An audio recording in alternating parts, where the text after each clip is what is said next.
Dengar dia panggil nama saya, dengar dia panggil namamu. Dengar dia panggil nama saya, juga dia panggil namamu. Dengar dia panggil. Dengar dia panggil nama saya, dengar dia panggil namamu. Dengar dia panggil nama saya, juga dia panggil namamu. Oh giranglah, oh giranglah, oh giranglah. Yesus amat cinta pada saya, oh giranglah. jawab ya, jawab ya. Ya, ya. Ku jawab ya, ya, ya. Ku jawab ya Tuhan, ku jawab ya Tuhan, ku jawab ya, ya, ya. Anda dengar panggilan Allah malam hari ini? Ada amin? Amin. Yuk kita mau tengok kanan kiri kita. Berikan tos, berikan senyum, katakan, dengarlah panggilan Allah malam hari ini. Dengan segenap hati kita angkat pujian ini. Dia panggil nama saya, dengar dia panggil namamu. Dengar dia panggil. Dengar dia panggil nama saya, juga dia panggil namamu. Oh giranglah, oh giranglah. puji Tuhan. Oh giranglah. Yesus amat cinta pada saya, oh giranglah. Ku jawab ya, Jawab ya, ya, ya. ku jawab ya, Ku jawab ya, ya, ya. ku jawab ya. Ku jawab ya Tuhan, ku jawab ya Tuhan, ku jawab ya, ya, ya. Oh giranglah, Oh giranglah. puji Tuhan. Oh giranglah. Yesus amat cinta pada saya, oh giranglah. Yesus amat cinta pada saya, oh giranglah. Sekali lagi katakan, Yesus amat cinta pada saya, oh giranglah. Tuhan Yesus mengasihi Anda dan saya. Amin. Amin. Yuk kita mau tengok lagi kanan kiri. Berikan tos, berikan senyum. Katakan Tuhan Yesus mengasihimu. Mari saat ini kita mau tenangkan hati kita. Kita mau melangkah masuk dalam hadirat Tuhan. Kita buka persekutuan doa kita malam hari ini dengan tanda kemenangan yang sudah diberikan bagi Anda dan saya. Di dalam nama Bapa dan Putra dan Roh Kudus. Amin. Kami mengucap syukur Tuhan buat kasih-Mu bagi setiap kami. Terima kasih malam hari ini Tuhan panggil setiap kami untuk kami mengikuti persekutuan kembali di tempat ini. Terima kasih Tuhan untuk panggilan-Mu. Terima kasih untuk Roh Kudus yang ada pada setiap kami. Sehingga kami boleh mendengar panggilan-Mu dan kami boleh menjawab ya Tuhan. Malam hari ini sungguh hati kami terbuka oleh lawatan-Mu Tuhan. Kami mohon biarlah hadirat-Mu nyata atas setiap kami di tempat ini. Terima kasih Tuhan. Terima kasih. Hidup kami berharga di mata-Mu Tuhan. Bahkan bulu yang terkulai Tuhan tidak patahkan. Tuhan jadikan kami berharga di mata-Mu. Dengan segenap hati Tuhan, kami mau naikkan pujian ini, biar boleh menjadi doa kami di hadapan-Mu.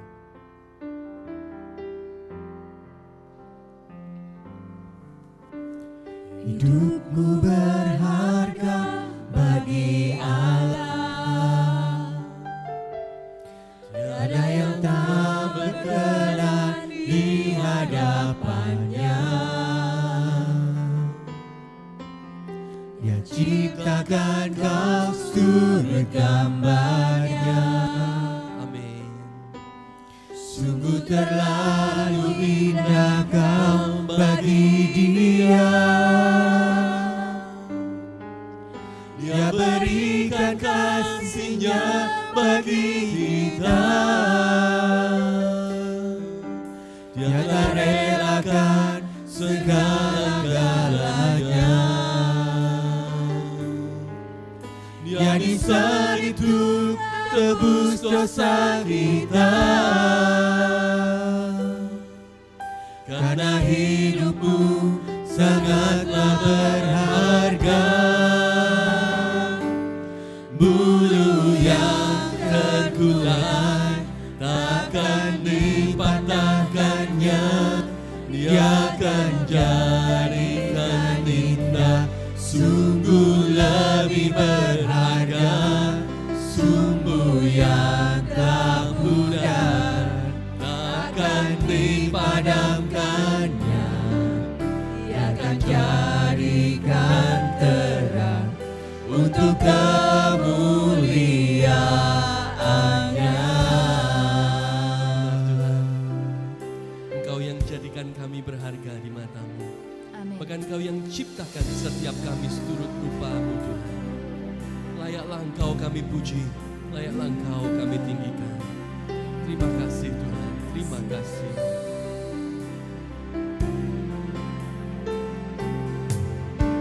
Hidupmu berharga bagi Allah. Benar Tuhan, Tiada yang tak berkenan di hadapan-Nya.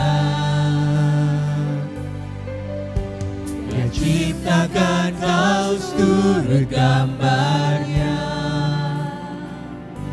Sungguh terlalu indah kau bagi Dia. Dia berikan kasih-Nya bagi kita. Dia tak relakan segala-galanya. bahkan Kau disalib bagi kami. Dia disalib untuk tebus dosa kita. Karena hidupmu sangatlah berharga. Bulu yang terkulai takkan dipatahkannya. Dia akan jadikan indah, sungguh lebih berharga. Sumbu yang tak pudar takkan dipadamkannya. Dia akan jadikan terang untuk kemuliaan-Nya. Bulu yang terkulai takkan dipatahkannya. Dia akan jadikan indah, sungguh lebih berharga. Sumbu yang tak pudar takkan dipadamkannya. Dia akan jadikan terang untuk kemuliaan-Nya. Dia akan jadikan terang, Dia akan jadikan terang. Dia akan jadikan Jadikan terang. Dia akan jadikan terang untuk kemuliaan-Nya.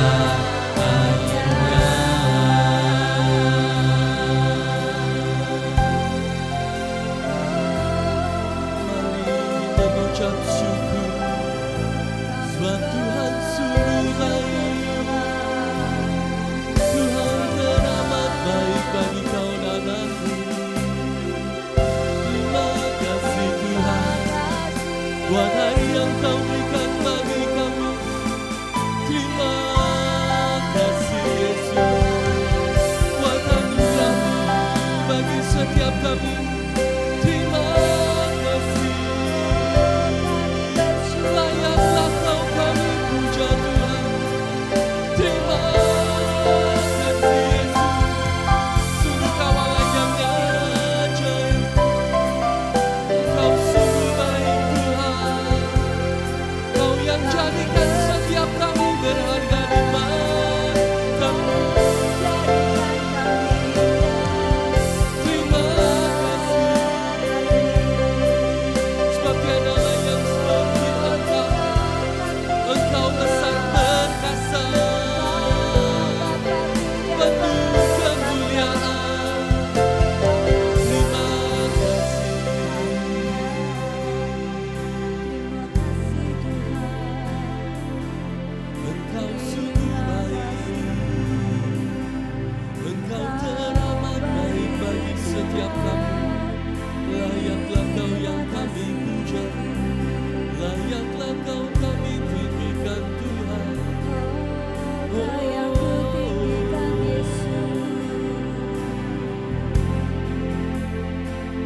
kemuliaan, segala hormat hanya bagi-Mu Tuhan. Kami mengucap syukur sebab Engkau baik. Biar Engkau Allah bertahta di atas setiap pujian kami, bertahta di atas setiap penyembahan kami. Kemuliaan bagi-Mu Tuhan di tempat yang maha tinggi. Kemuliaan bagi Tuhan di tempat maha tinggi. Kau Raja, Kau Raja diagungkan dan dipuji. datanglah kerajaan-Mu, jadilah kehendak-Mu. Datanglah kerajaan-Mu, jadilah kehendak-Mu. Seluruh bumi penuh kemuliaan-Mu. Lebih tinggi lagi bagi Tuhan, kemuliaan di tempat yang maha tinggi. Kemuliaan bagi Tuhan di tempat maha tinggi. Kau Raja, Kau Raja diagungkan dan dipuji.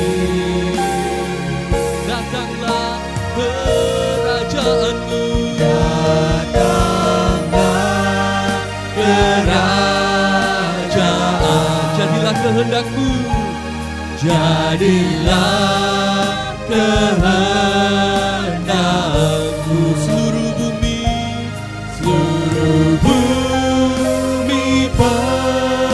Penuh kemuliaan-Mu. seluruh bumi penuh kemuliaan-Mu. Seluruh bumi penuh kemuliaan-Mu. Sekali lagi dengan segenap hati kami mau katakan,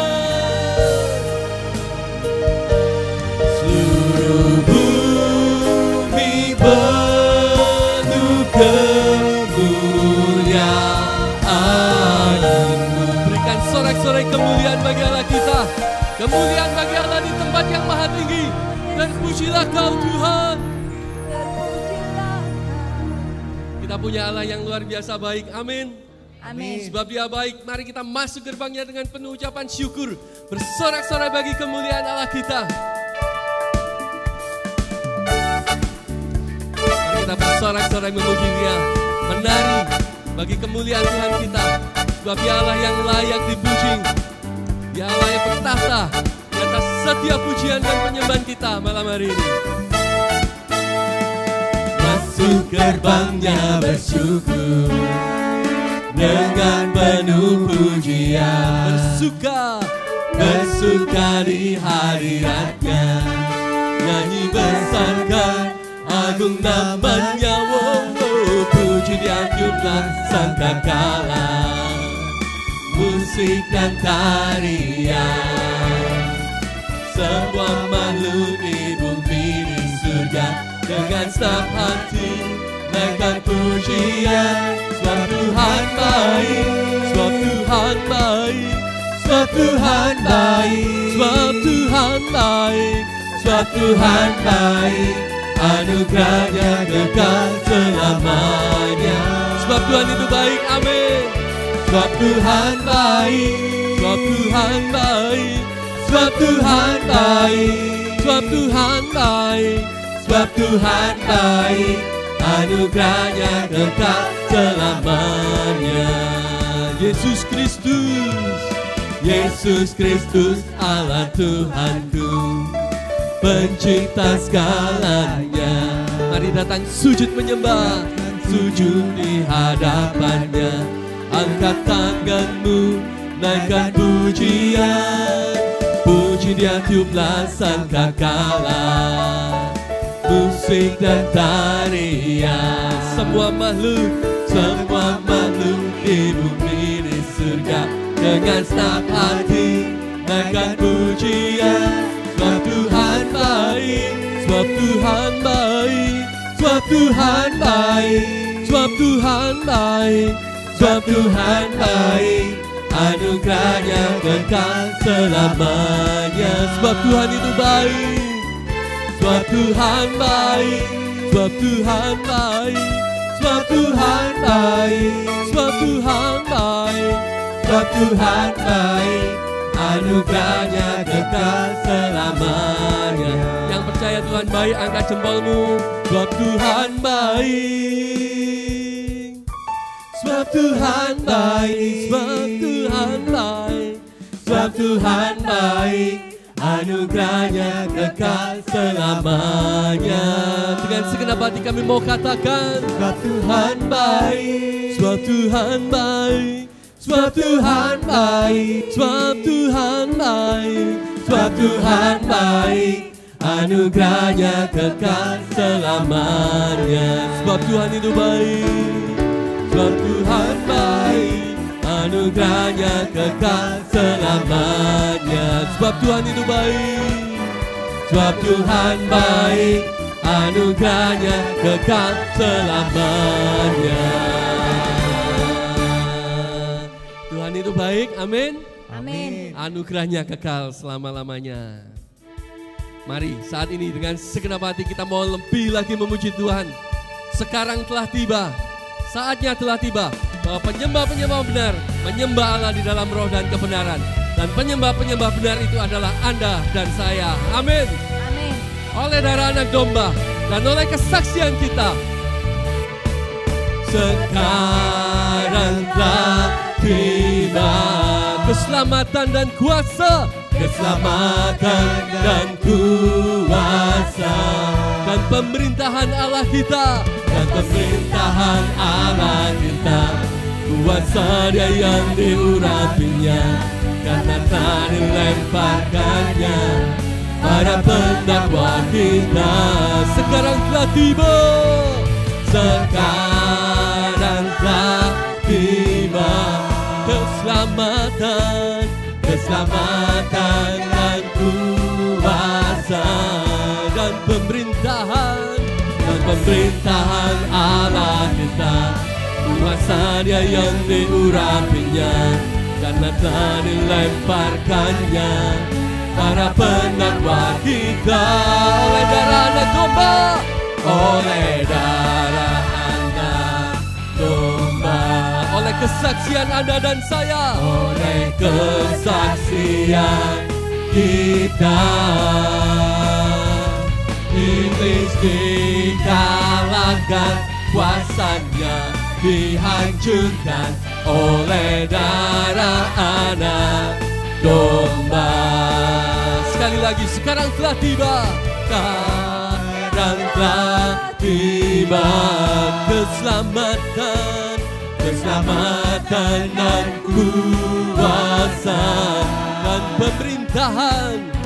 pemerintahan Allah kita. Kuasa Dia yang diurapinya, karena telah dilemparkannya para pendakwa kita. Oleh darah anak domba, oleh kesaksian kita. Iblis dikalahkan, iblis dikalahkan, kuasanya dihancurkan oleh darah anak domba. Oleh darah anak domba, oleh kesaksian kita. Siapa yang dikalahkan? Iblis dikalahkan, kuasanya dihancurkan oleh darah anak domba. Oleh darah anak domba, oleh darah, oleh darah, oleh darah, oleh darah, oleh darah anak domba.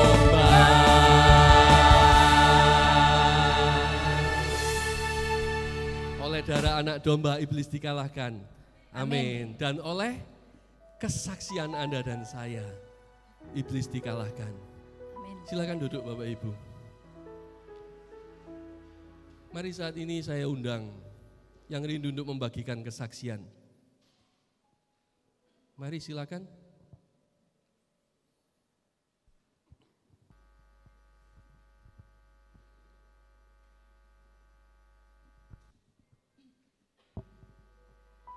Siapa yang mau mengalahkan iblis? Siapa yang mau mengalahkan iblis? Amin. Oleh darah anak domba, iblis dikalahkan dan oleh kesaksian Anda dan saya. Mari Bapak Ibu, kami persilakan yang rindu untuk membagikan kesaksian.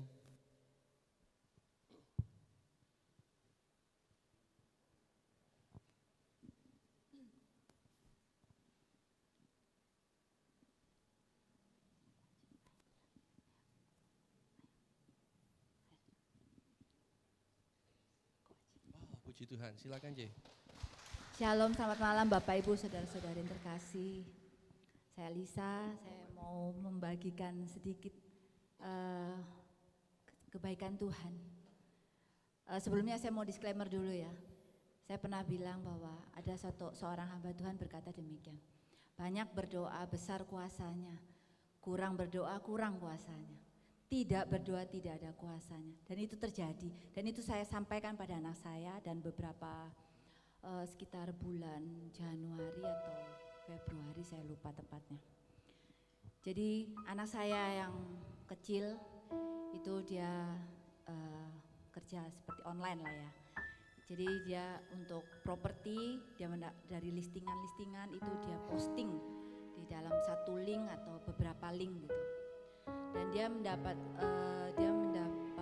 job baru ya dengan dia kerja dengan adik ipar saya. Dan di situ adik ipar saya menambahkan satu pekerjaan untuk dia, yaitu untuk setting video untuk nanti akan diposting. Jadi dia mendesain videonya untuk diposting. Nah, di situ dia sudah dipatok harganya sekian gitu ya. Untuk beberapa link, satu kali posting itu sekian. Sebetulnya untuk video itu postingan itu ada satu aplikasi. Satu link yang punya aplikasi itu lebih mudah gitu loh. Jadi sudah ada aplikasinya, dia tinggal input apa dan lain sebagainya. Saya kurang tahu ya secara detail teknisnya. Tapi di situ terus dia bilang gini sama saya, dia curhat sama saya. Dia manggilnya Cek Nga, karena adik suami saya. Dia bilang, "Ma, aku cuma dapat sekian," dia bilang. Lebih kecil mah daripada link itu. Padahal link itu ada aplikasinya. Kalau aku ini masih nanti dilempar balik, mesti dibikin betul lagi, revisi lagi dan lain sebagainya. Istilah dia komplain lah. Kok cuman harganya yang ada aplikasi lebih tinggi, sedangkan ini aku ngerjakan yang harus revisi ini kok malah lebih murah. Satu hal saya cuma bilang sama dia, sabar, gak apa-apa, terima aja. Ya tetap syukuri aja, sekalipun itu jumlahnya kecil, saya bilang gitu. Siapa tahu nanti Tuhan tambahkan kamu, berkati kamu dengan caranya yang lain. Suatu hari setelah dia mengerjakan itu selama 1 bulan, penghitungannya istilahnya fee-nya keluarnya itu 1 bulan kemudian. Pada saat bulan berikutnya dia keluar fee-nya, dia berkata demikian sama saya, "Ma, ternyata Cek Nga bilang sama aku gini, oh iya itu kalau pakai aplikasi itu harganya segini ya, pakai link itu ada aplikasinya harganya segini, aku kasih kamu kok cuma segini, oke tak kasih lebih dari yang link itu." Puji Tuhan, saya bilang, tuh kan saya bilang, kalau kamu tuh cuma bergumam sama Tuhan, mama kan cuma bilang bawa aja dalam doa. Dan sungguh apa yang hanya dipergumulkan di dalam hati, apa yang kita perkatakan, Tuhan dengar. Itu yang mama bilang, kuasa kalau kita lebih banyak berdoa, kuasa Tuhan itu besar. Saya bilang, kuasa itu bukan berarti kamu punya kuasa, kamu bisa berkata demikian orang lain sebagainya. Kan kamu gak memberikan curhatmu ini kepada Cengan, tapi kenapa kok Cek Eka tiba-tiba punya pikiran seperti itu? Itu karena kok ada kuasa Allah. Kita beri kemuliaan bagi Tuhan. Tuhan kita luar biasa. Kita bergumam saja dalam hati kita, curhat aja, mungkin belum membawa dalam Tuhan, tapi Tuhan luar biasa jawab. Amin. Amin. Puji Tuhan, nama Tuhan dipermuliakan. Bapak Ibu, saya belajar satu hal dari kesaksian berikut. Doa orang benar sangat besar kuasanya. Jadi kalau kita mau doa kita didengar, maka kita harus menjadi orang benar. Ya, mari. Ada lagi yang mau membagikan kesaksian? Ada yang rindu, silakan Ibu. Puji Tuhan.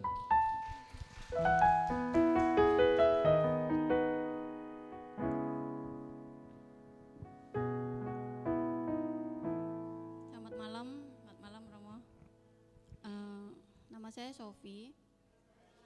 Cece, kakak semuanya. Saya di sini mau membagikan kebaikan Tuhan dalam hidup saya. Jadi beberapa tahun yang lalu saya mempunyai masalah dengan keluarga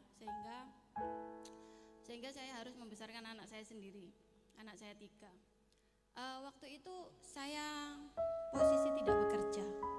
Tapi waktu itu saya bertanya sama Tuhan, saya bilang sama Tuhan, Tuhan, semua saya lakukan itu bukan untuk kepentingan saya, tapi semua saya lakukan untuk masa depan anak-anak saya.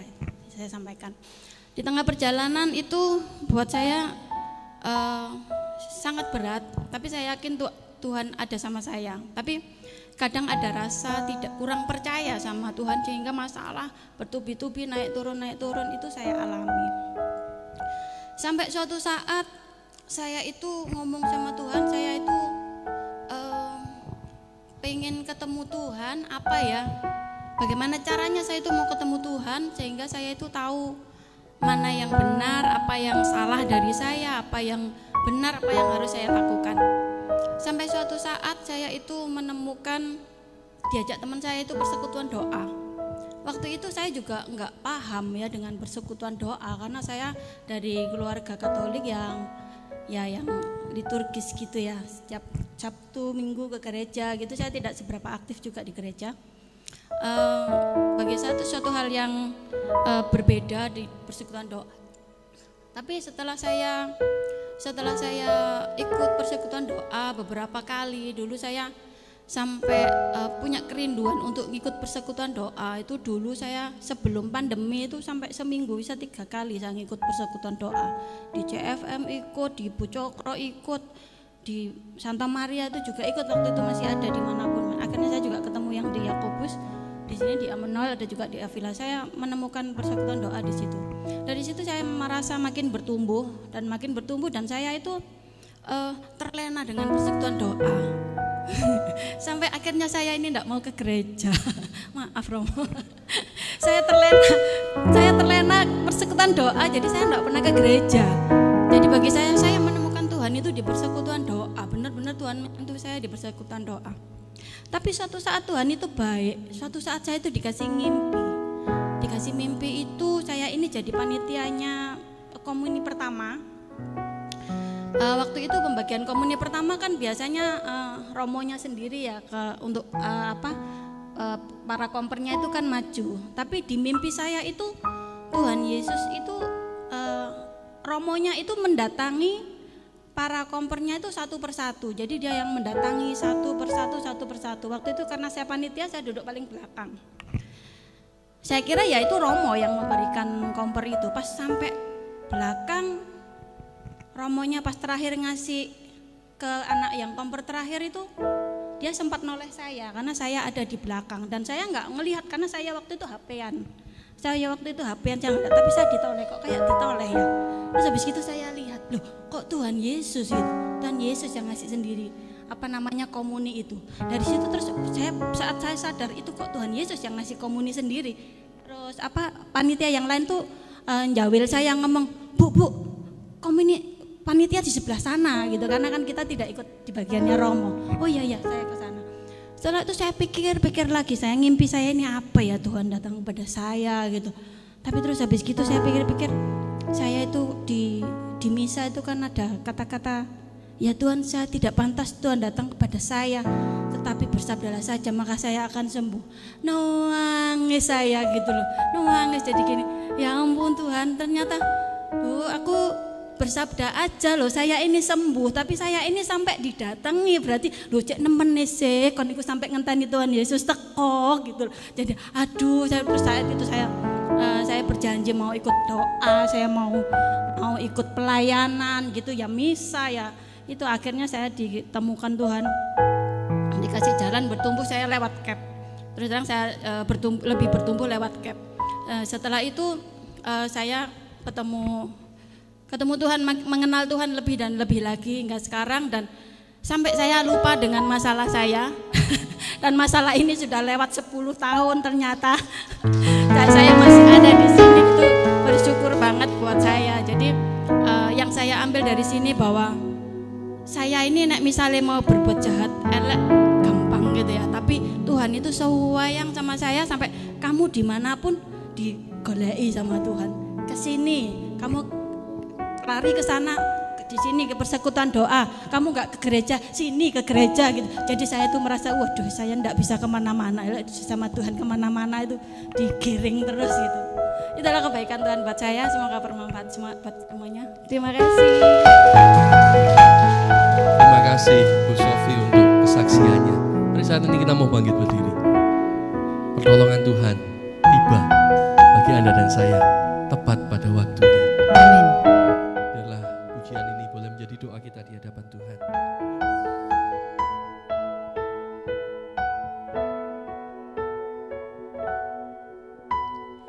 Hatiku tenang berada dekatmu, Kaulah jawaban hidupku. Hatiku tenang berada dekatmu, Kau yang pelihara hidupku.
tenang ada di dalam hadirat-Mu Tuhan.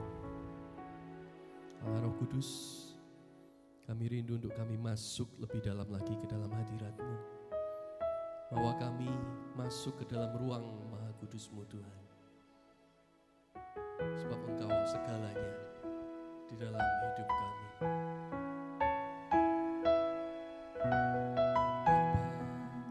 Yang mengasihiku,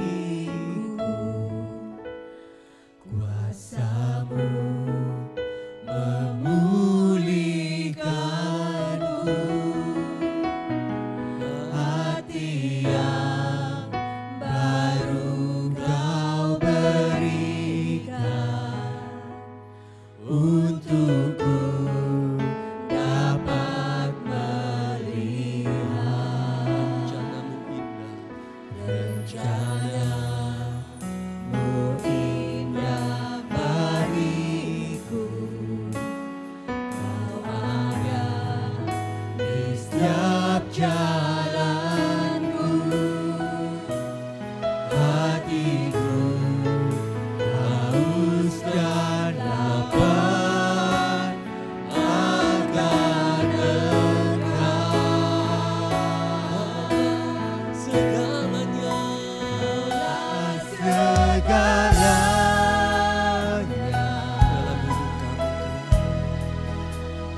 dalam hidupku,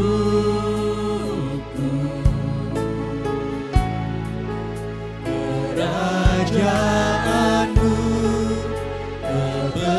kebenaranmu, itu bagianku.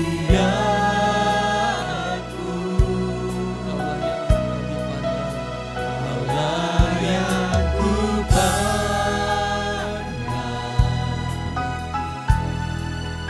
selama hidupku,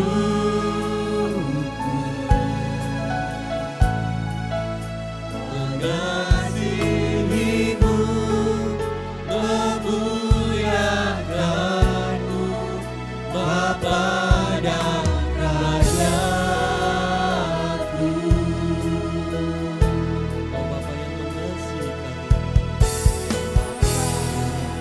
Yang mengasihiku, kuasa-Mu memulihkanku, hati yang baru Kau berikan untukku dapat melihat rencana-Mu sungguh indah. indah bagiku. Kau ada di setiap jalanku, hatiku haus dan lapar akan Engkau.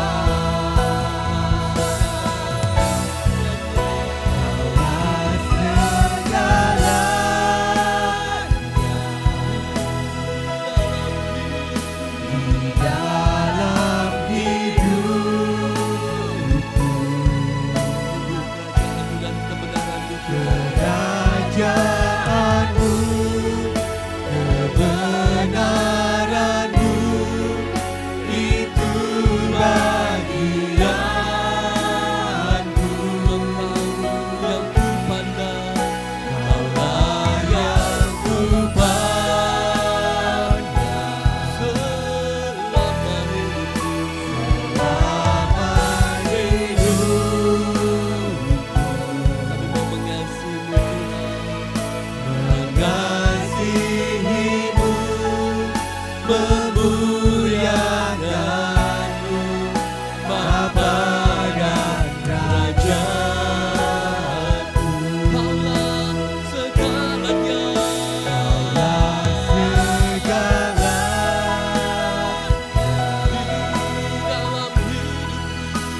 dalamnya,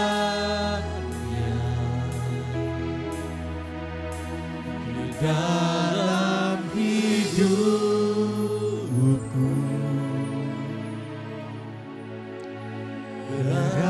Kerajaanmu, kebenaranmu, itu bagianku.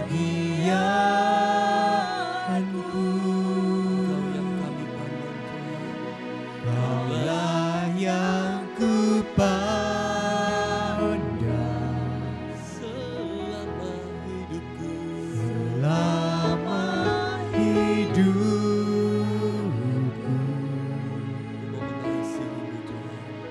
Mengasihimu, memuliakanmu, Bapa dan Rajaku. mengasihimu dan memuliakan Engkau. Mengasihimu, Memuliakan,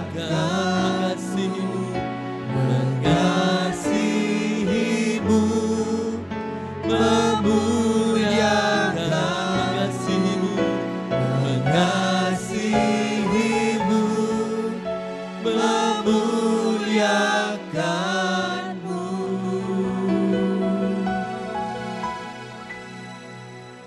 Bapa dan Rajaku.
Sungguh indah ada di dalam ruang Maha Kudus-Mu Tuhan.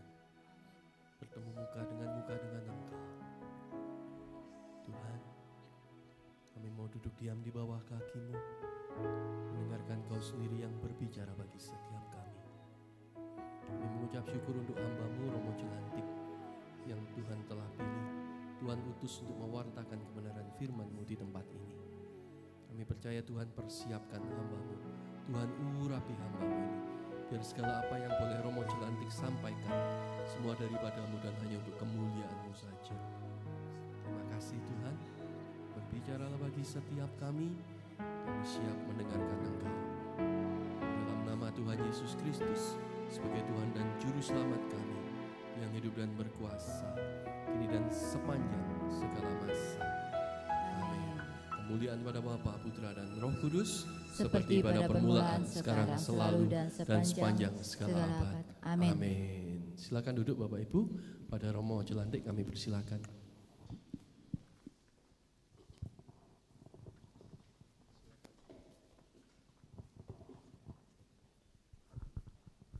Selamat malam Bapak Ibu.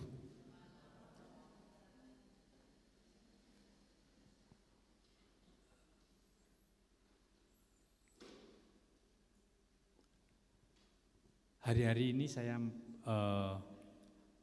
banyak memberikan semacam kursus untuk kursus teologi untuk awam. Kemarin saya memberikan lewat Zoom itu untuk Tembagapura, jadi daerah Papua. Dan ini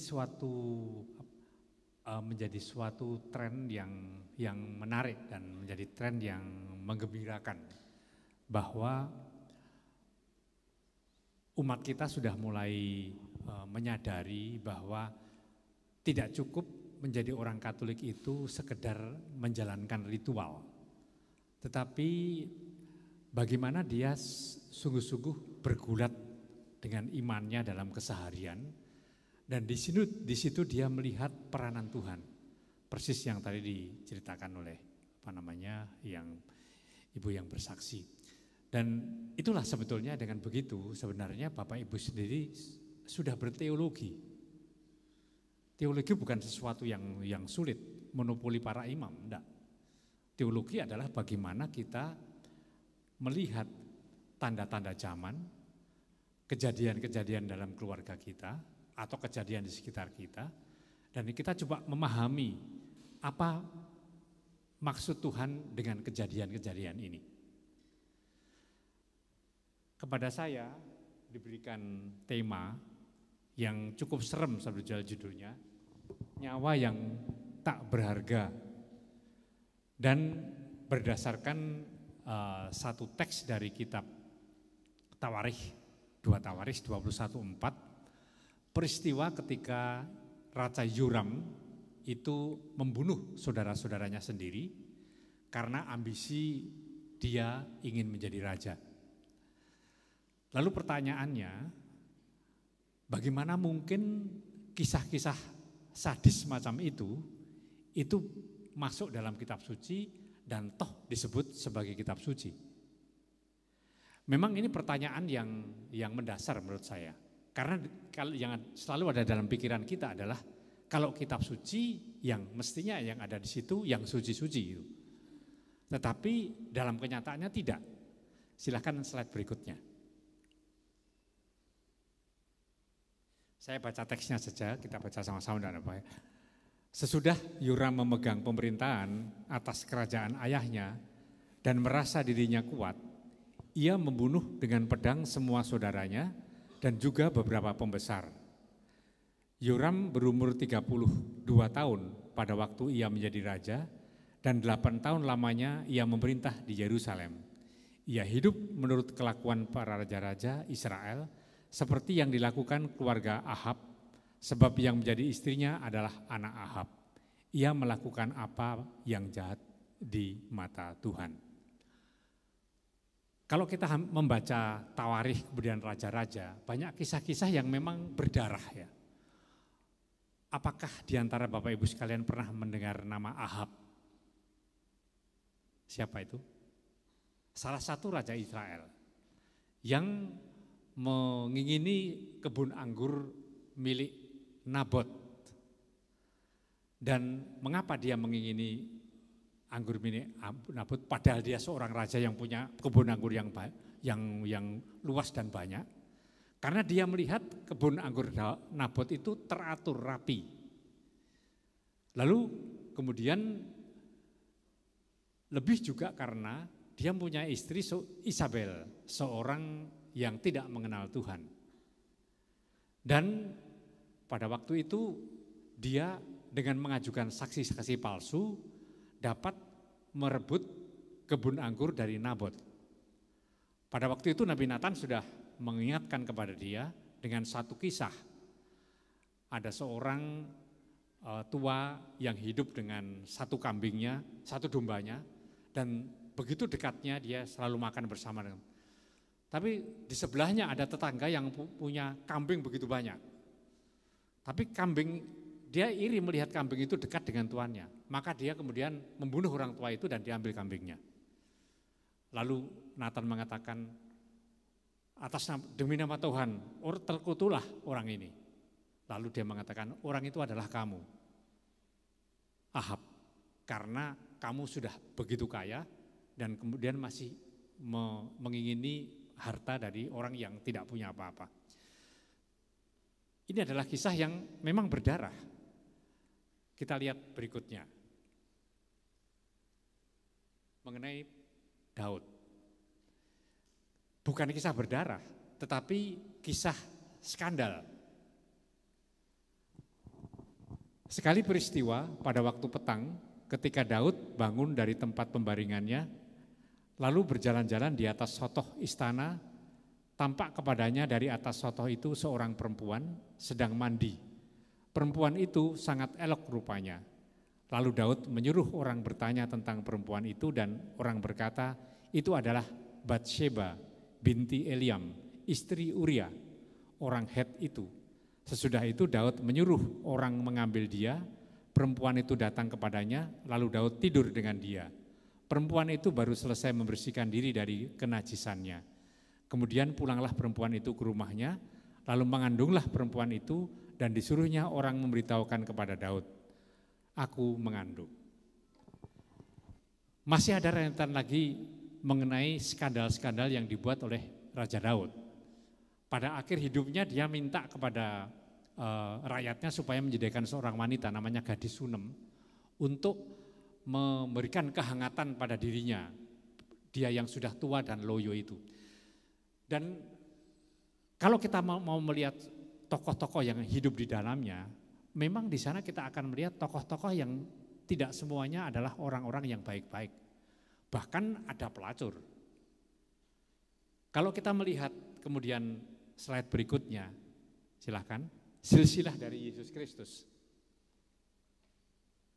Abraham, Ishak, Yakub, Yehuda, saudaranya, Peres, Serah, Tamar itu pelacur, Hesron, Ram, Abinadab, Mahason, Salmon, Boas dari Rahab, Obediah, Rut malah bukan orang Israel, dia orang asing, orang Yordania.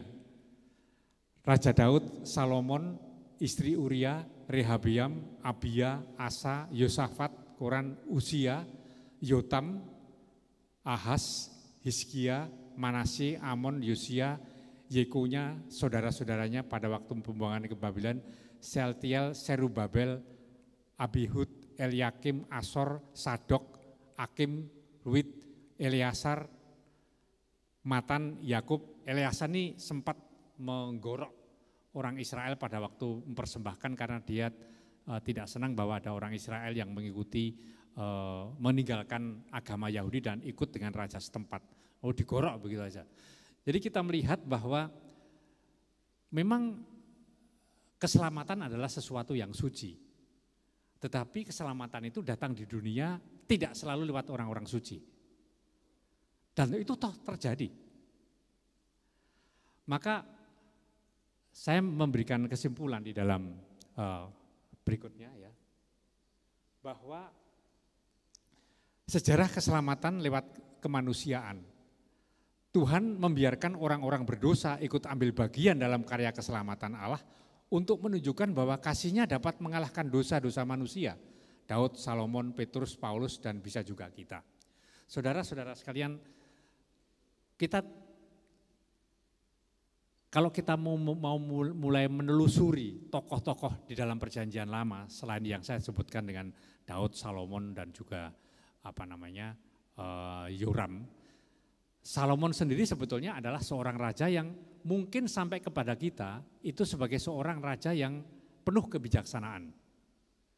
Dan pada waktu dia diangkat menjadi raja, dia berjanji bahwa saya tidak minta harta kepada Yahweh, tapi saya minta kebijaksanaan. Sehingga dia dipuji betul. Tapi apa yang terjadi dengan Salomon yang mungkin tidak pernah dimunculkan? Gara-gara Salomon sebetulnya awal dari kehancuran Israel. Karena dia kemudian menikah dengan seorang istri yang bukan mengenal Tuhan. Dan kemudian gara-gara Salomon lah, meskipun dia berjasa membangun Bait Allah pada tahun 1095 sebelum Masehi. Tetapi dengan Salomon, maka Israel terpecah menjadi dua kerajaan. Dan itu adalah awal dari kehancuran Israel, karena kemudian mereka hancur, satunya dijajah oleh Syria, satunya dijajah oleh Babilonia, dan akhirnya semua dibuang ke Babilonia. Jadi kita melihat bahwa karya keselamatan Allah itu memang datang dalam sejarah kemanusiaan. Dan kita tidak usah kemudian malu untuk atau menutupi, tidak usah ditutup-tutupi. Memang dalam kenyataannya seperti itu. Tetapi memang Tuhan memulai karya keselamatannya dengan inkarnasi. Inkarnasi dari Allah yang menjadi manusia. Dengan inkarnasi itu maka dia masuk dalam seluruh persoalan manusia. Dan persoalan manusia tidak ada yang baik. Kalau kita mengenal balas dendam 70 kali 7 kali, itu dari mana? Ingat kisah Kain dan Abel? Karena saudara iri, kemudian Tuhan setelah itu mengatakan balasan kepada keluarga yang membunuh Kain adalah 70 kali 7 kali. Supaya tuntas. Tapi kemudian Yesus membalik itu dengan mengatakan pengampunan juga harus 70 kali 7 kali. Supaya tidak ada pembalasan lagi. Mungkin kita sendiri tidak pernah berpikir mengapa kok pada zaman Yesus itu hukum balas dendam itu begitu kuat. Bukan kesalahan Yesus. Kita harus melihat hukum balas dendam itu kembali ke tahun 1736 sebelum Masehi. Abraham 1800 sebelum Masehi. Pada tahun 1736 lahirlah seorang raja namanya Hammurabi yang menguasai seluruh Timur Tengah. Dan dia mengkodifasi hukum yang hukumnya isinya adalah hukum balas dendam. Mata ganti mata, gigi ganti gigi, nyawa ganti nyawa. Dan waktu itu hukum itu dianggap yang paling adil. Memang adil. Bagaimana kalau orang membunuh nyawanya mau dicari di mana, tidak ada yang jual. Jadi harus ganti nyawa. Dan itu terus berlangsung sampai pada zaman Yesus. Meskipun sudah ada hukum Romawi, tapi seluruh perjanjian lama hukum itu berlaku. Dan hukum itu bukannya tidak ada, tidak hanya ditulis dalam kitab suci, tapi ditulis juga dalam batu, dan batu itu sekarang ada di Museum Louvre di Paris. Lex Talionis namanya, batunya hitam. Kalau hukum itu terus berjalan, maka tidak pernah ada damai. Maka Yesus kemudian membuat revolusi. Di dalam perjanjian lama 10 perintah Allah, mengasihi itu Tuhan dan sesama, yang dimaksudkan dengan sesama itu bukan musuh, tetapi saudara-saudara yang segrup atau seklan atau saudara-saudara yang sama sukunya. Maka di dalam perjanjian baru Yesus mengatakan kalau kamu hanya mengasihi saudaramu Anda, itu penjahat juga berbuat begitu. Maka dia kemudian membuat revolusi. Kalau mau poinnya tinggi, berdoalah bagi musuhmu dan kasihanilah musuhmu dan berdoalah untuk orang-orang yang membenci kamu. Nah itu kemudian Yesus membuat revolusi di Timur Tengah. Dan memang kalau balas dendam itu terus berjalan, tidak pernah ada kedamaian. Mengapa kemudian Yesus menegaskan hukum itu? Karena dia sudah menjalankan. Buktinya apa? Ketika Adam dan Hawa berdosa, apakah dia punya hak untuk dipulihkan, tidak punya hak. Kamu berdosa dalam situasi yang menyenangkan, Taman Firdaus. Kalau kemudian Yesus Yahweh kemudian merasa wajib untuk mengampuni dan kemudian membuat program karya keselamatan karena dia mencintai. Jadi kita sudah berdosa, meskinya tidak punya hak untuk dicintai, tapi Tuhan mencintai dulu. Dia punya inisiatif untuk menyelamatkan. Nah, itulah kemudian membuat kita berhutang pada dia. Maka kalau selalu dia mengatakan kamu bisa diampuni dosamu kalau kamu mengampuni dosa orang lain. Karena apa? Karena saya sudah lebih dahulu mengampuni kamu. Itu yang disebut oleh Paulus dengan kita berhutang. Berhutang karena Tuhan sudah lebih dahulu mengampuni dosa kita dan memberikan keselamatan kepada kita. Dan hutang itu harus kita jalankan dengan juga mengasihi orang lain. Memang saya harus mengatakan, kita ini kan itu ada orang bilang, saya sakit hati Romo, saya ini bukannya saya bersalah, orang lain yang bersalah. Saudara, tapi mengapa saya harus mengampuni? Saya mengatakan bahwa itu tidak begitu mudah. Karena apa? Butuh waktu. Dan kalau orang sakit hati itu bisa berkepanjangan. Ya. Hanya saya mau mengatakan bahwa persoalannya adalah kalau kita harus mengampuni karena apa? Karena kita nanti mau mati. Nah, Tuhan sudah mengatakan kepada kamu hanya bisa masuk surga kalau kamu juga mengampuni dosa orang lain. Karena apa? Karena saya sudah mengampuni kamu lebih dulu. Dan itu yang disebut selalu kita mengatakan Allah itu baik. Santo Agustinus adalah seorang santo yang sangat dikenal. Apakah hidupnya hebat? Enggak. Dia punya anak di luar perkawinan. Namanya Adeodatus. Ya. Dia dulu hidup dalam situasi yang buruk ya. Ikut kelompok hedonis, kemudian punya anak di luar perkawinan. Dia baru bertobat ketika bertemu dengan Ambrosius. Kalau kita melihat seluruh tokoh-tokoh di dalam Perjanjian Lama dan Perjanjian Baru, Petrus juga bukan orang hebat. Dia lari, dia menyangkal Yesus. Tetapi kita melihat bahwa untuk Tuhan itu bukan masalahnya. Karena dia tahu memang manusia adalah manusia, penuh dengan kesalahan. Tapi bukan berarti tidak bisa diperbaiki. Maka dia tetap mengangkat Petrus sebagai Yesus sebagai penggantinya di dunia yang kemudian diwujud dalam hierarki kepausan. Maka saudara-saudara sekalian, kita bisa mengatakan tadi Ibu, wah kok begitu belaninya ya Yesus itu pada saya. Sehingga kita kemudian tersentuh ya. Tapi memang kata belani itu mungkin lebih cocok untuk Yesus karena apa? Karena sebenarnya Yesus ini kan sudah enak-enak di surga. Dengan segala kelebihannya. Bahwa dia mau turun ke dunia kemudian menjadi manusia dengan mengalami nasib sebagai manusia, dipukuli dan sebagainya.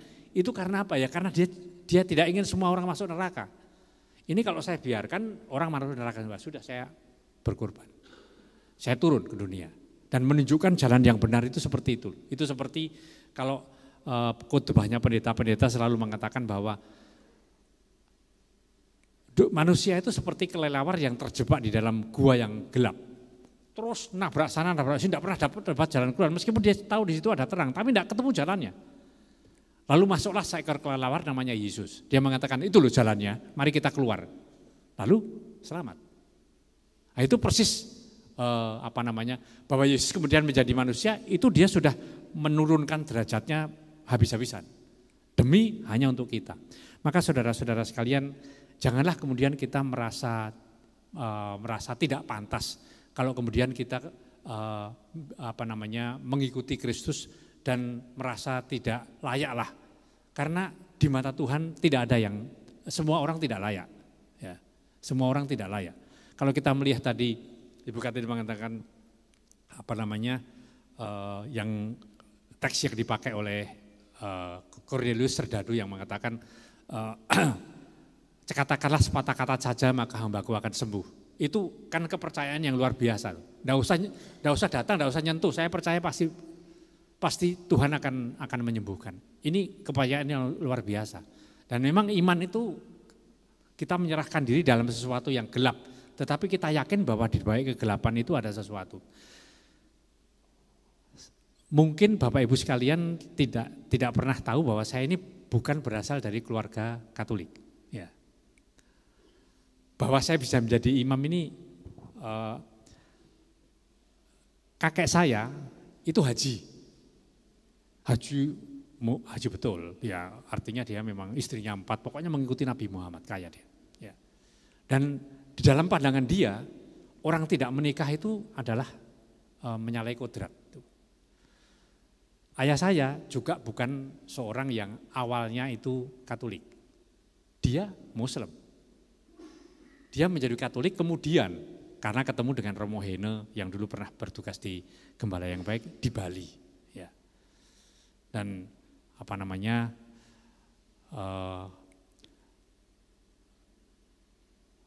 ketika kemudian keluarga kita menjadi Katolik, kemudian saya mau menjadi imam, kakek saya protes pertama kali.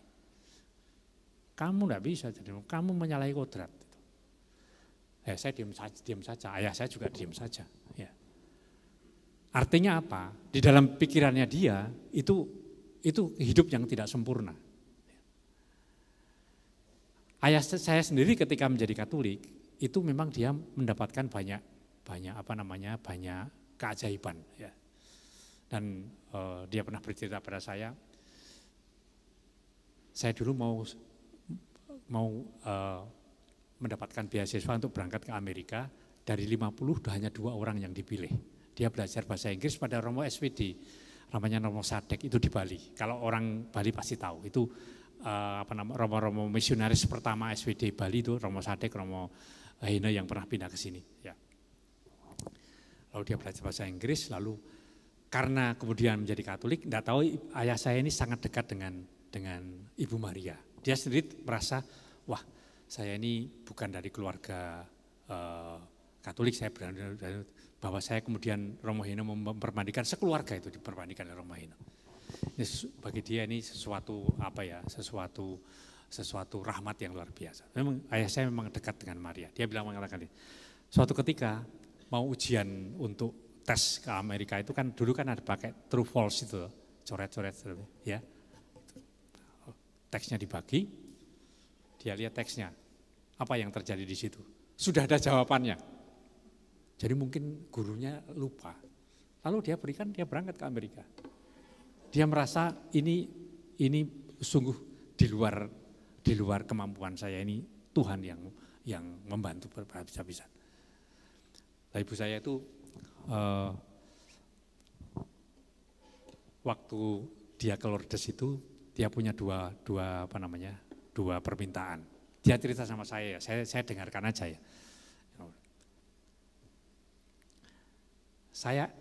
Saya pasti saya tidak mimpi. Malam itu jam 12 saya ke Gua Lourdes, saya kembali ke hotel Panorama. Kemudian saya tidur, tapi saya tidak tidur penuh. Saya setengah tidur dan saya yakin bahwa saya memang Maria yang datang pada saya. Dia melihat Maria itu membawa, dia memang minta cucu wanita karena belum pernah punya cucu cewek. Kemudian yang kedua ini adik saya yang paling kecil supaya tidak nakal lagi karena nakal sekali. Lalu malam itu dia bilang, saya melihat betul Maria itu membawa bayi kecil ini. Gitu. Memang sampai di Indonesia cewek dapat. Tapi yang permintaan kedua tidak dikabulkan karena adik saya tetap nakal. Lalu enggak tahu ceritanya, anak ini pandai yang cucu ini. Sekolahlah dia di Belanda dapat beasiswa dari Unilever waktu itu. Lalu kisah ini diceritakan oleh ibu saya kepada ibu dari cucunya ini. Lalu cucunya di Belanda sering ke Lourdes. Terus dia ceritalah dia sama ibunya, oh aku sering diajak ke Lourdes, aku senang doa di sana. Terus ibunya ingat, anak ini dulu kan dapatnya di Lourdes. Lalu pada waktu ibunya ke Belanda, ayo ke Lourdes sama saya. Nah, terus diajak, sini kamu duduk persis di depannya patung Maria itu. Dia mengatakan, di sini dulu nenekmu itu berdoa, minta supaya jadi cucu, dan kamu itu cucu. Dia semakin rajin dia ke dan memang beruntung. Selesai S1 pulang ke Indonesia, kemudian bekerja Unilever, selesai dapat S2, besok S2, berangkat lagi dia ke Belanda. Jadi apakah kemudian ibu saya malah ya bukan Muslim, dia kejawen. Ya. Jadi kita melihat bahwa Tuhan bisa membuat apapun kepada semua orang dengan segala ketidakpantasnya, bahkan segala pada semua orang yang memang terbuka terhadap karya Tuhan. Maka saudara-saudara sekalian, kalau kita sendiri selalu mungkin, waduh, hidup saya ini latar belakang saya gelap, apa ya pantas saya jadi ketua lingkungan, apa ya pantas saya jadi WL, apa ya saya jangan pernah begitu tuh. Di hadapan Tuhan tidak ada yang pantas, semua tidak pantas. Maka marilah kita melihat yang harus kita syukuri adalah meskipun kita mau mengatakan diri kita adalah sampah, tapi di hadapan Tuhan dia bisa merubah menjadi emas. Yakinlah itu, karena Tuhan kita memang Tuhan yang mencintai kita dan menghendaki kita semua bersama-sama Dia dalam kerajaan surga. Amin.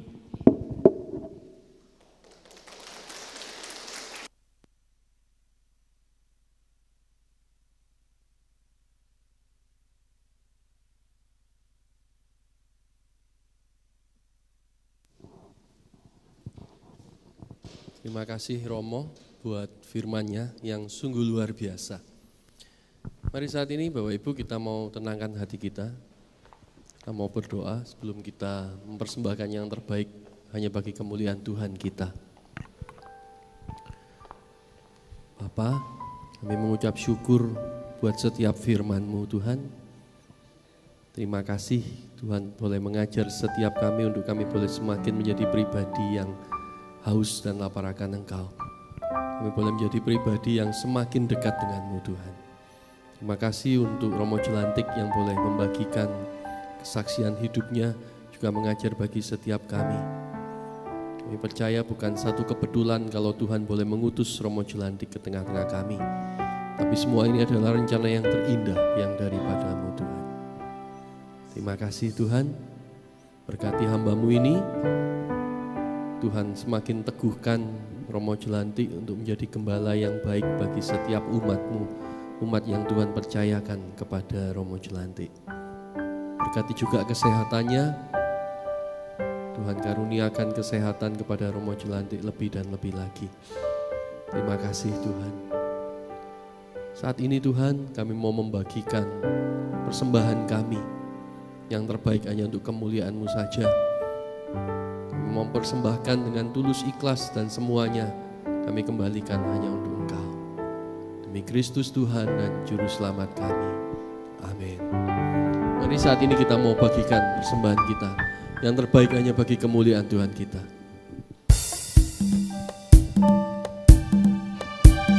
Ketika Tuhan boleh memulihkan keadaan Sion,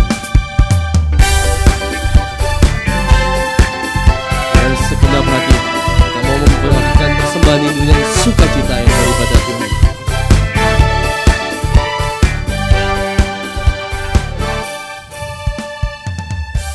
Ketika Tuhan memulihkan keadaan Sion, keadaan kita seperti orang yang bermimpi. Waktu itu mulut kita penuh dengan tawa, lidah kita dengan sorak-sorak yang menabur dengan mencucurkan air mata, pasti akan menuai dengan sorak-sorak.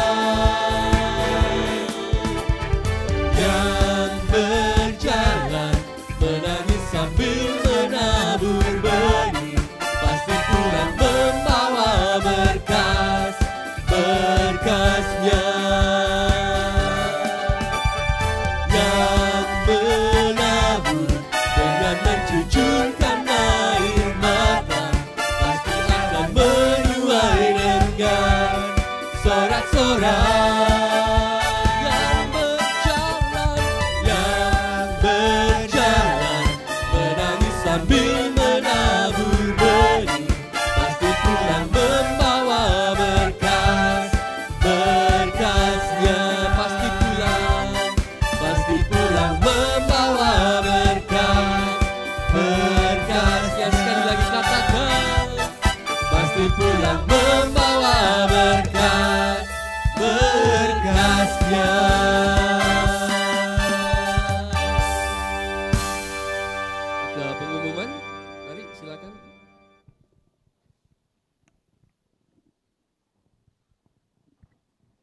Shalom Bapak Ibu yang dikasihi Tuhan. Puji syukur pada Tuhan, acara PD berjalan dengan baik, lancar. Terima kasih untuk Bapak Ibu yang sudah hadir bersekutu pada malam hari ini. Bagi umat yang baru bergabung atau pertama kali datang ke PD ini, silakan berdiri supaya umat lain dan tim bisa memberikan salam. Selamat datang.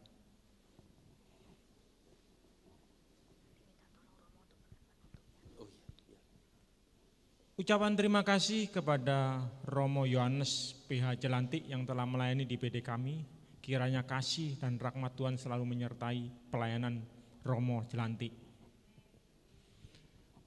Sehubungan dengan pengakuan dosa pada tanggal 14 Maret 2024 dan kami akan bersekutu. Tadi pada tanggal 14 Maret kita tidak akan bersekutu. Dan kita akan kembali bersekutu pada hari Kamis tanggal 21 Maret.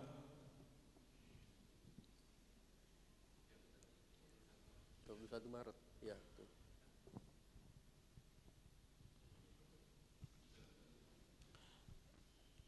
Info PD edisi spesial untuk lebih lagi mempererat tali persaudaraan dan bertumbuh dalam iman pada tanggal 21 Maret 2024 dengan pembawa firman Frater Dionsius CSE dari Karmel Tumpang, tempat di restoran Convera, ruang VIP lantai 2, tepatnya di samping dari gereja kami, di Jalan Jiwok Citraland, tepatnya di Puri Widya Kencana LL03 Surabaya, sebelah gereja Santo Yakobus, dengan tema campur tangan Tuhan dalam permasalahan hidup. Apa maksud dan campur tangan Tuhan dalam permasalahan hidup? Jika permasalahan kita tidak berakhir baik, apakah Tuhan tidak campur tangan? Note, ada altar call, ada makan malam. Info selanjutnya bagi umat yang rindu untuk ikut melayani Tuhan dalam bergabung di dalam pelayanan paduan suara dari KUR PDB KK Immanuel, bisa menghubungi Ibu Yeni dan Ibu Melia. Handphone tertera di layar. Info pelayanan doa bisa menghubungi Ibu Veronica, Ibu Grace, dan Bapak Bambang. Info pelayanan konseling, PDKK Immanuel juga menyediakan pelayanan konseling bagi Bapak Ibu serta juga bagi putra-putri kita yang membutuhkannya. Bisa menghubungi Bapak Richard, Ibu Grace, dan Ibu Yanti.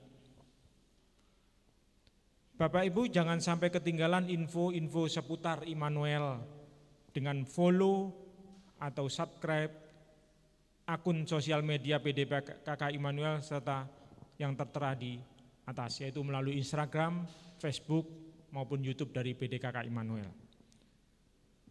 Sekian pengumuman dari kami, dan jangan lupa kita kembali bersekutu. Kita ulangi lagi karena kita tidak bersekutu di pada tanggal 21, kita akan pindah sekali karena ada edisi khusus di restoran Convera hari Kamis 21 Maret. Terima kasih atas perhatiannya. Tuhan Yesus memberkati. Amin. Ya. Tadi apa pengumumannya Bapak Ibu? Minggu depan libur, tapi tetap kita harus ke sini ya, karena minggu depan kita pengakuan dosa, betul ya. Jangan lupa, tidak ada PD tapi ngaku dosa. PD-nya kapan? 21, jadi masih 2 minggu lagi. Ya, di mana? Oh, pinter. Oke, mari saat ini kita undang bangkit berdiri. Kami mohon kepada Romo Jelantik untuk menutup persekutuan doa ini dengan doa dan berkat penutup. Dalam nama Bapa dan Putra dan Roh Kudus, amin. Ya Tuhan, keterlibatan-Mu dalam kehidupan kami masing-masing tidak kami selalu rasakan.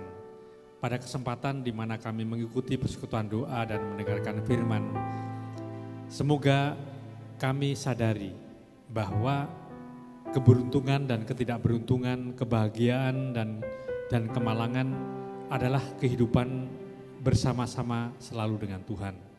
Semoga dalam situasi apapun juga kami tetap percaya bahwa Engkau menyertai kami. Bukan berarti lalu kami dijauhkan dari kemalangan, dijauhkan dari hal-hal yang tidak menyenangkan. Tetapi kami mengalami hal itu, tapi kami tidak takut karena Engkau menyertai kami. Ya Tuhan, sebentar lagi kami akan kembali ke tempat kami masing-masing. Semoga Engkau menyertai kami dengan berkat-Mu dalam nama Bapa dan Putra dan Roh Kudus. Amin. Terima kasih Bapak Ibu, terima kasih Romo Jolante, Tuhan Yesus memberkati. Sebagai penutup, kita sama-sama mau tengok kanan kiri, katakan engkau diberkati. Amin. Dengan segenap hati kita mau naikkan pujian ini. Sebab kasih setia Tuhan tercurah bagi Anda dan saya. Selalu baru rahmat-Nya bagi kita semua. Amin.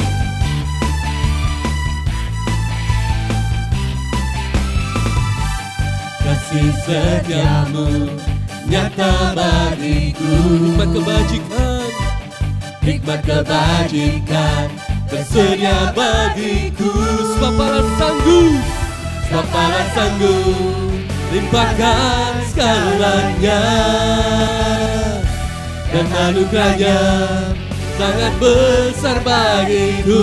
Aku diberkati, aku diberkati, aku dilimpahi, karena Allah sanggup untuk menyediakan. Aku diberkati, aku dilimpahi atas sempurna anugerah Tuhan bagiku.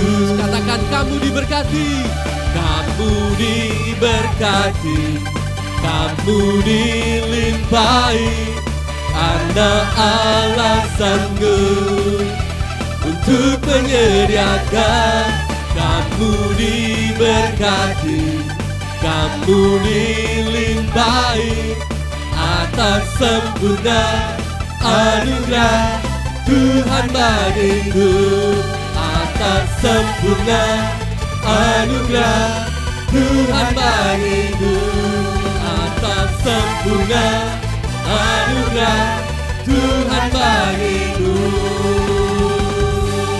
terima kasih, selamat malam.